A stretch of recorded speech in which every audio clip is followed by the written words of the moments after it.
Hey again. You haven't checked. One of my good buddies. He is actually one of the ones that will be coming up here. Went over a couple of books with music theory, a few other things and points that I had hit earlier. What I want to go over today is there again some more things that my family and I have actually prepared and got together for in a stay-at-home poop hit the fan situation. Some of those are, well, the two main things actually are tools and other items of interest besides pistols. Fortunately, with me and my family, I actually have the ability to make a lot of the knives and equipment that we will be carrying besides the pistols. One of those is tomahawks. Tomahawks have been used, excuse me for a moment, tomahawks have been used by Native Americans and a whole lot of other people besides white men for a long time. It was their primary weapon, whether it was made out of stone, whether it was made out of steel. It didn't really matter to them until, of course, the steel age. Mine is a simple axe head design. I don't know if you can see it very well in this light, but simple axe head design that was made from everyday items that you can get, surprisingly enough, at Lowe's or Home Depot. This thing has lasted me for at least 4 years. Yeah. That's about right, 4 years? Yeah. Yes. To include the decorations. The blade is a heavy saw blade.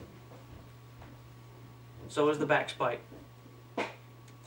The round where it's actually kept together, I welded onto a piece of softer, milder steel, which is basically just tube steel. You can't really see it in that light, but this piece right here is tube steel. Of course, the ring, you can find those pretty much anywhere. The handle is oak. I can also go out and replace this handle if needs be. Wrapped it in leather. My wife and I did some decoration on it. I love it. It's great. The next one you saw in the first video where I had everything laid out. This is the knife I carry most. One of my larger work knives. There again, it's a simple design based on the kukri style, and guess what? It was meant to take heads off. That's what it was made specifically for.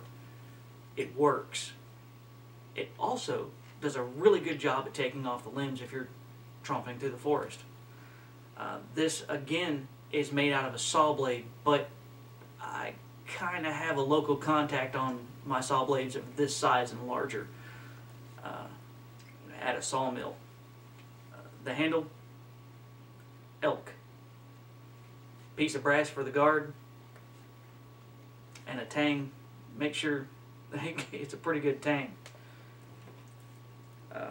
You're going to be tromping through the forest, you're going to be tromping through the woods at some point in time. Even if you bug out, even if you don't bug out, you're going to need something to either clear your path, cut your firewood, or make sure that you have something as simple as a tent stake. A good knife will help you with that. There's hardly a time that you will catch me without at least a pocket knife. Something very simple, something very plain. I didn't make this when I purchased it. Not very good with folding knives, making them yet. And a larger axe. Some of my buddies and I are, of course, into the medieval style stuff. This one is what's known as a footman's axe, or a horseman's axe. But it gets the job done. I've cut several cords of wood with this one. Even though it may not be the larger stuff, it's enough to survive a single camping night. Of course, so is the tomahawk. Something else I wanted to go into. This one is not custom manufactured. This is an everyday piece of steel. I don't really call this a knife. This is what's considered a machete. It's an everyday piece of steel that you can pick up from Walmart. Unfortunately, they're whippy. Very whippy. They have a tendency to bend and ricochet off of what you're cutting. They don't hold an edge really well, and the handle. Of course, a sticker on the end of it, made in China. The handle is not worth the money that you spend on the entire thing. If you're going to purchase a machete, make sure it's a heavy-duty, military-grade machete. Something that when you're cutting, it won't ricochet, slap it, bend, and wind up hitting you in the leg. A lot of injuries come from misuse of knives and weaponry in general. Be careful with that. Figure out who's around you. Make sure that there's no small children that are going to be in the way. And even if you do hurt yourself, remember to have the stuff either close or on hand to at least stop the bleeding. Another thing that my wife and I have discussed, and I'd like to discuss with you, please help me move these, is what are you going to do in a stay-at-home situation and a tree falls on your house? There's not a lot that you can do. But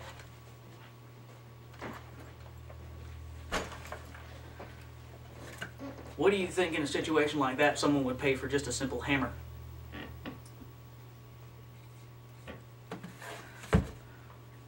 Or a pair of pliers?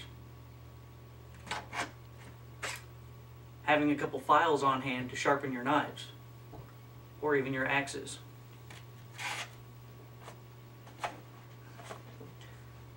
Though there may not be a lot of electricity, there still should be wire cutters. Those are specifically designed for electricians. They're called Kleins. Something as simple as caulk. Cheap, cheap, cheap, cheap. It's cheap now. Get 2 or 3 tubes of it. Put it back. Never know when you're going to spring a leak. And acrylic painter's latex, or any kind of latex, or really any kind of caulk, is waterproof. There's a lot more you can do with this. Plus, if you do it right and get the food grade stuff, you can seal containers with it and not have to worry about what's inside. You might have to worry about the container. Simple saws. This is a flush cut saw, but all the rest of my saws were actually too big to bring in here. What about a pry bar? You never know when you're going to be in a situation where you need to either get in or get into something that a pry bar will actually come in hand. Another couple of things that my wife and I have actually invested in is a small mechanics tool set. They're relatively inexpensive still. You can get a decent cheap one, $60.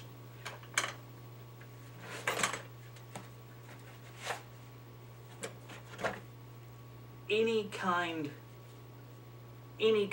of battery-powered hand tool is always going to come in handy. There's always someone who is going to have electricity somewhere, somehow.